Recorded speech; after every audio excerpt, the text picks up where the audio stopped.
सर्वतंत्रस्वरूपाय सर्वतंत्रस्वरूपिणी सर्वाशाय समस्ताय शिवाय गुरुवे नमः।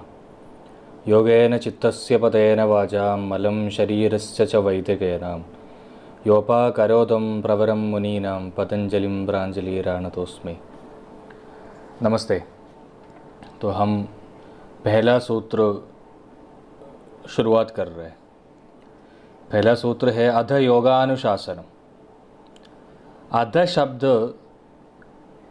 यहाँ का जो अध शब्द का अर्थ है या मीनिंग है वो है आरंभ या शुरुआत। योगानुशासनम का मतलब, योगा मतलब समाधि विषय शास्त्र का पुनः प्रतिपादन हो रहे। अनुशासन का मतलब पुनः प्रतिपादन हो रहे। इसलिए हम पहले फर्स्ट या सेकंड पार्ट में बताया था, पतंजलि जी ने पुनः प्रतिपादन किया है। सूत्र एक्चुअली हिरण्यगर्भ का है। हिरण्यगर्भो योगस्य वक्ता, याज्ञवल्क्य स्मृति का ये सूत्र हमने उस समय आप लोगों को बताया भी था। लेकिन योग शब्द सुनते ही हम सभी लोगों का मन में हठ योग और राजयोग आते हैं, और उसमें भी मन में टिकते वो हठ योग है। और ये हठ योग, राजयोग और पतंजलि योग सूत्र का सब क्या है, एक बार आप उसको समझ आएंगे तो ही आपको इसका डिफरेंस समझना बहुत ज़रूरी है।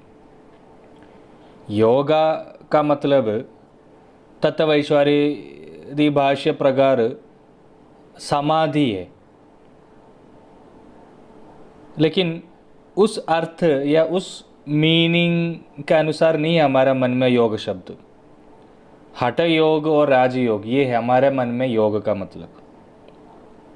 राजयोग को समाधि योग भी बुलाया जाते हैं। हठ योग मतलब आसन प्राणायाम आदि जैसा के हम हठ योग बोलते हैं, लेकिन हठ योग वो नहीं है। हठ योग मतलब हकार कीर्तिद सूर्यष्ठगार चंद्र उच्यते। सूर्य चंद्र मसोर योग, सूर्य चंद्र मसोर योगाद हठ योगादि निगद्यते।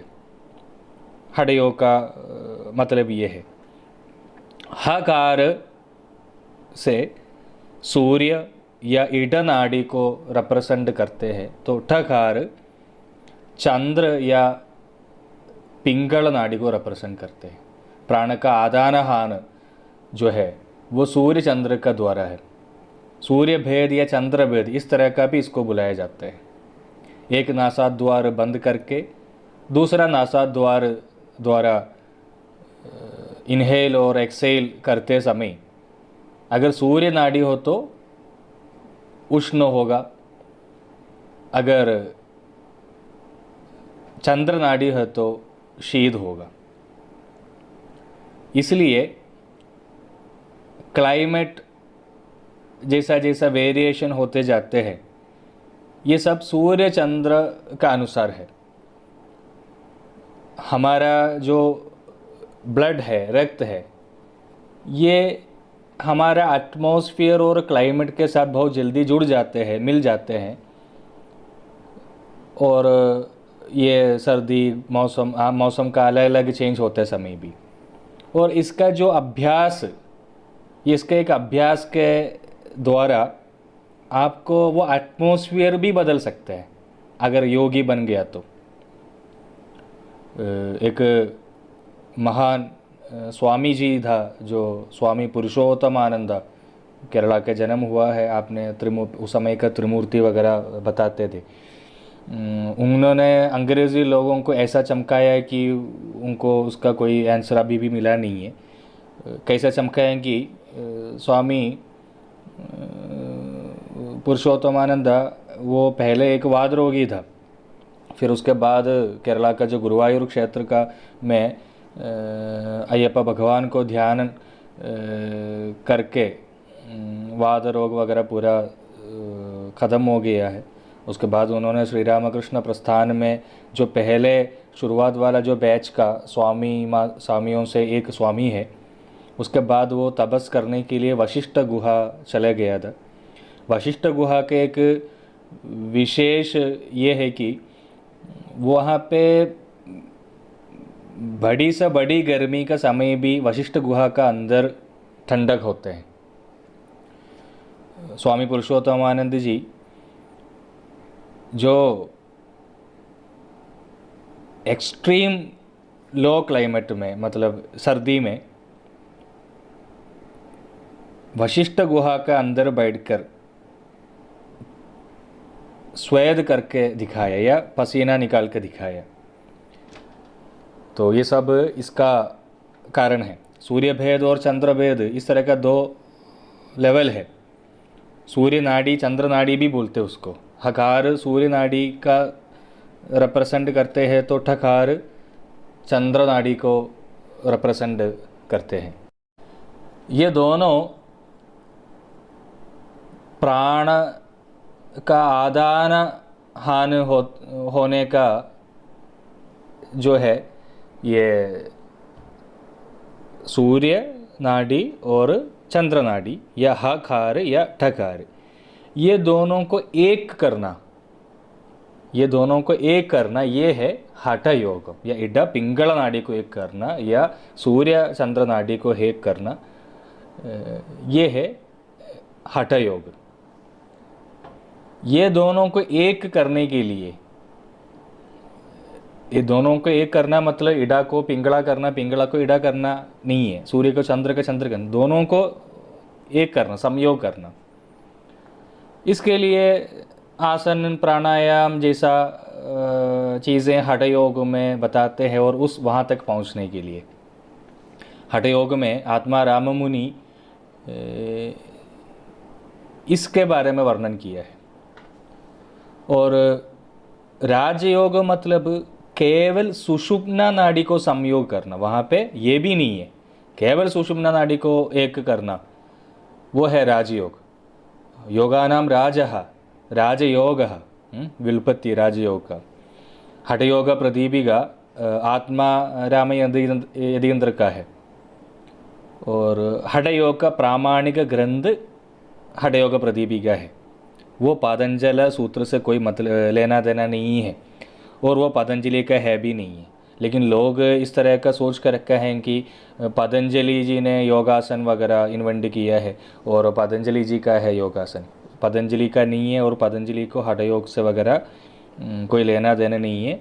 और हठ योग में बताते हैं, हठ योगम बिना नैव राजयोग प्रसिद्ध्यति। हठ योग का बिना राजयोग प्राप्त नहीं कर सकते। केवलम राजयोगाय हम विद्योपदिश्यते। हठ योग राजयोगार्थ है, राजयोग तक पहुँचने के लिए हठ योग। तो हठ योग राजयोग मतलब ये है। जो हम बता रहे हैं वो पातंजल योग सूत्रम है, वाचस्पति मिश्र का तत्ववैशारिदी के अनुसार। क्योंकि इतना चीज़ें अगर आप समझ नहीं पाए तो आपको ये भी समझ नहीं आएगा, योग भी समझ नहीं आएगा, हठ योग क्या है वो भी समझ नहीं आएगा, राजयोग क्या है वो भी समझ नहीं आएगा। तो अध योगानुशासन में अध शब्द का अलग अलग अर्थ है। अधेदि मंगलारंभानंदर्य कल्स्नेषु। अध शब्द को मंगल, आरंभ, आनंदर्य आदि अर्थ दिया गया है। वेदात्योनार्थम धर्म जिज्ञासा, ये ब्रह्म सूत्र में बताते हैं। वहाँ पे आनंद्यार्थक है। साधना चतुष्टयम संबद्ध्य अनंतरम ब्रह्म जिज्ञासा, यहाँ पे भी अनंतरार्थ है। और ये श्लोक में व्यास भाष्य का अनुसार अदैत्यम अधिकारार्थ योगानुशासनम शास्त्रम अधिकृतम वीर्यद्रव्यम। यहाँ पे अनंतरार्थ नहीं है। अध योगानुशासन में इसका अर्थ है वो अधिकार आरंभ प्रस्ताव। शंकराचार्य भी उनका विवरण में यही बता रहे हैं। अधिकार आरंभ प्रस्ताव, आरंभ अधिकार अर्थ के अनुसार यहाँ पे अध शब्द इस्तेमाल किया गया है। तो अध योगानुशासन हम वाचस्पति मिश्र का तत्ववैशारिदी के साथ उसका भाष्य क्या है ये हम यही हमने बताया था कि हम आगे पतंजलि योग सूत्रम इसका मुताबिक लेंगे। तत्वैशारदी में एक प्रेयर के साथ, प्रार्थना का साथ योग सूत्र का भाष्य शुरू होते हैं। बहुत सारा प्रार्थना है, लेकिन एक प्रार्थना अभी एक जानकारी के लिए आप लोगों के साथ करता हूँ। यस्तस्यारूपमाद्यं प्रभवति जगदो नेगदाग्रहाय प्रक्षीण क्लेशराशिधर विषम विषधरो अनेक वक्त्र सुभोगी सर्वज्ञान प्रसुद्धिर कुजग परिगरः पीदये यस्य नित्यं देवो हीशस् सदो वाल्सिद विमलधनुर योगदो योगयुक्तः।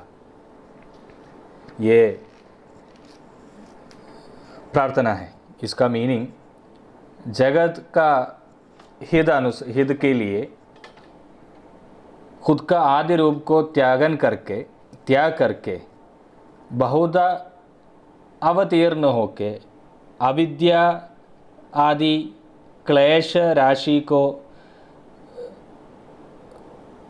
कमज़ोर बना के प्रकृष्ट रूप में क्षीण करके जो विषम विषधर बहुवक्त्र सुभोगी और समस्त ज्ञान का प्रसूदि स्वरूप और नित्य प्रीति और शुद्ध और श्वेत शरीर के साथ होने वाला योग युक्त नागाधिपति महाशिव को, शिव जी को या शिव जी का रक्षा हमेशा अपने पास बने रहे। ये है उसका मीनिंग, एक टोटल मीनिंग। ये तत्वैशारदी स्टार्ट इस तरह होते हैं। तो यहाँ पे सूत्र का पहले अध योगानुशासन में अध शब्द अधिकार शब्द है, या योग शास्त्र शुरुआत हो रहा है, आरंभ हो रहे, ये है इसका मतलब। योग मतलब समाधि। ये समाधि चित्त का जो पांचों भूमिका का धर्म है। चित्त का पांच भूमिका क्षिप्तम मूढ़म विक्षिप्तम एकाग्र निरुद्धम, ये हमने पहले एक बार ये शुरुआत करने से पहले एक समझने के लिए बताया था। इसमें जो विक्षिप्त भूमिका है वो चित्त का जो समाधि उपसर्ग रूप और निक्षेप संसार का कारण वहाँ पे अप्रधान है। इस कारण वो योगा कोड़ी में परिणाम नहीं होते या समाधि तक नहीं पहुँचते। लेकिन एकाग्र भूमिका वो वस्तु का यथार्थ या एक्चुअल स्वरूप को विशेष रूप में प्रकट करते हैं। वहाँ पे अविद्यादि संपूर्ण क्लेश का एब्सेंस है और कर्म संस्कार भी प्रभाव शून्य है। इसलिए जब एकाग्र भूमिका तक पहुँचते हैं तो वहाँ पे एक असंप्रज्ञात समाधि उपस्थित हो जाते हैं और वो समाधि को संप्रज्ञात योग बुलाया जाता है। ये संप्रज्ञात योग वितर्कानुगतम, विचारानुगतम, आनंदानुगतम, अस्मिदानुगतम जैसा जैसा बोलते हैं। समस्त वृत्ति को निरोध होते हुए जब समस्त वृत्ति को निरोध हो जाते हैं तो वही जो संप्रज्ञात हटकर वहाँ पे असंप्रज्ञात समाधि तक पहुँचते हैं या प्राप्त हो जाते हैं। ये है व्यास भाष्य। इसको वाचस्पति मिश्रण का जो व्याख्यान है, अभी व्यास भाष्य में है, अभी ये बताया, अभी उसको वाचस्पति मिश्र तत्वैशारदी में इसको व्याख्यान बता रहे। व्याख्यान बताने से पहले वो भी महाशिव जी को नमन करते हैं और व्याख्यान शुरू होने से पहले वो व्याख्यान एक्चुअली क्या, व्याख्यान किसको बोलते हैं, वो हमें वाचस्पति मिश्र बताते। व्याख्यान मतलब तीन चीज़ होना चाहिए: संक्षिप्तता, स्पष्टता और बहुअर्थता। जब ये तीन होगा तो ही उसको हम व्याख्यान बोल सकते हैं। तो अभी हम अध योगानुशासन का वाचस्पति मिश्र का तत्वैशारदी का व्याख्यान क्या है अध योगानुशासन का, ये अभी हम चर्चा करेंगे। छोटा छोटा ऑडियोस इसलिए बना रहे हैं कि ये पतंजलि योग सूत्रम नॉर्मल आयुर्वेद जैसा हम एकदम हमारे दिमाग में शायद आएगा नहीं है, इसलिए लंबे लंबे 60 मिनट्स 30 मिनट्स का ऑडियो बनाएंगे तो शायद आपको कुछ समझ नहीं आएगा, इसलिए छोटा छोटा ऑडियो बना रहा हूँ। अगर आप लोग सभी बोल रहे हैं नहीं एक एक घंटे का बनाना है तो बना भी सकते हैं। धन्यवाद।